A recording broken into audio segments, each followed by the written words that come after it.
jahe mahi o ele biza ayeko biara action ene won mai Nzema today platform so ye elect enere ehia na ndam me fa adwore hima ma awra me dumare mana mieza ya na ora biari adwore ehia Nzema ngban ma bo Nzema aka mu ara ele biza be action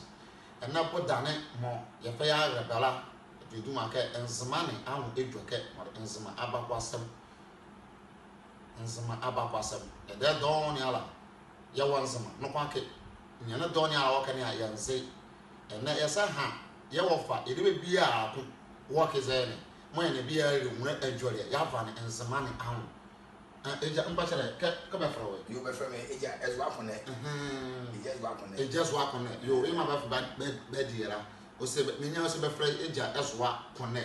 na bodana mo la ayi ni azora ese Nzema abakwasem na se Nzema abakwasem ne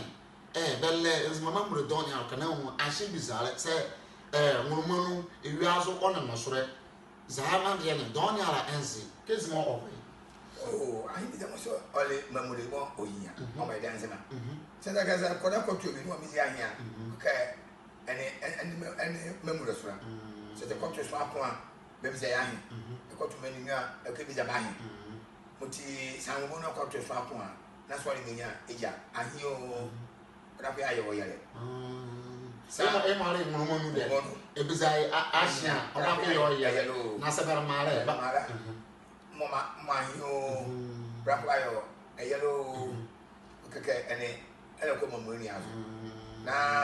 ko mizahi na ekotuke na pelu oko na ke mozi be biyo ka oyo ka ka ke no na pelu wo nwo afi yale makai yichikio wale mamuri o me dan Nzema na so anko ewiazo da ko kezimo da ba no ko se ko to ke anre o de nya o de kanya eja ma ha o kana ewiazo de na ma ha no da piori ozo ewe yo ene ya ko ke ene yele ko mamuri azo sorry no so no ko an ka ko be bi za hemo na sa eja mpacha ma fa yo eno ne de ko na sa ba mo zoni ba mo zoni ya na sa ba de mara ko mi ya ba ko bi da be mo me nya bi ala eni no ala na se nya wo no ya o ke biza nya ni enu o biza ba ala ko enu no ke se mumu na se ahemfo an se ngban ma gwanu ara kwa ka fo sa ahenu se ru se wosin we mu a biza ba bonu so anya kaka se ko tumani na ba zo ni akati bi eske me ni da ba gwa kala ba ni wo mu mo se biza jahi o biza nana ahio e ko biza o se pa ni ahio mama kama dia se dia mense muti mense ke sa ahemfo gwanu a ebiza me kama ahemfo da ba re minya muti ebizo mu agonu me ze bonu okay etibari ahi biza ni na ma ahi biza ni biala ko e kama ko okwara yo emediema na alofre ngbanyo mo Nzema today platform na azo Nzema ka mu ara mo ba wo adrensi ye mama mure ni ara ye zo yegu azora na ye mo ete hunu mu ara sukwa shiati ye over ye papa ye wo fa ide be bia ka wa ye kire mu amado wanya bi wa ye zo na wa anya muti ye ma edo enso gwa azora kozo na ti na bia kon raba ete were eja na se oba ka amane bola se amane bola kezo otoko ye amane bola mo so owo wa hi bi deni sa fa ka ezenebo na ma was ebo na fa ka nana ana pa bi be kania e kania ano oba bi za badama ko ka oba bi za bahi ne ya atinasi okota bi na ko ba ye eyele ananze akwaba na ko be wi a ake ba ho amane e boda yo baby zamani be wi a na ke be mai azukori na asokore na emare keze asokore keze o anwa yala sari blembuni ya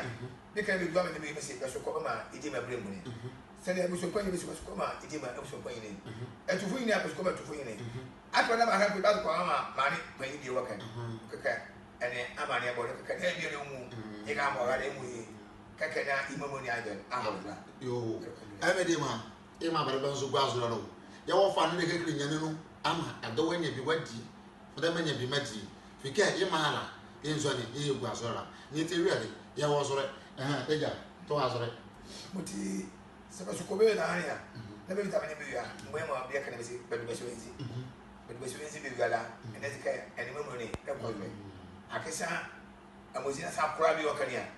aka be du kwa kwa na be bedroom e ka ba ho bo jura tutu amaka ma bobo mo na bora ne neke mo isa na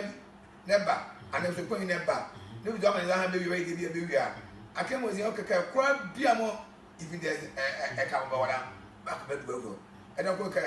wa mande no ko wadi mo o ho so mo poti wakani ane de bia foforo wo yu mo ida ne se be ka be du kwa ko be wora e ko bu obi na be du kwa ko be wa e de kan ya e na de mo bo no be wo bu obi because en zika mo bo do juda oti da ko o de memory o Nzema emu a eze yansu gwazo mese cha me mo se ozu jo ke karo se nana adonzu no nyan ekekiri Nzema mmadie anu ikireye mo etenwene nera ene wumi mo dabadaba nwuni anse wode but Nzema kesmo eba ye wa yera ene nyan pa yin ekekiri no ema odibi madam dibi moti ya ha ya momwana Nzema today platform yazo ye benya sa ha die ka wan ya dame mamva ejima eshimba me rola me dumala mala mieza me kama man be fra kings coffee papiano ejakone ye sa ehan mo na eva za ha die ka be rola ma fa second be bia o machine yazo jina boy na mola bala subscribe like and share na kan fofo ye ye bi konya bia ya da base ya harabe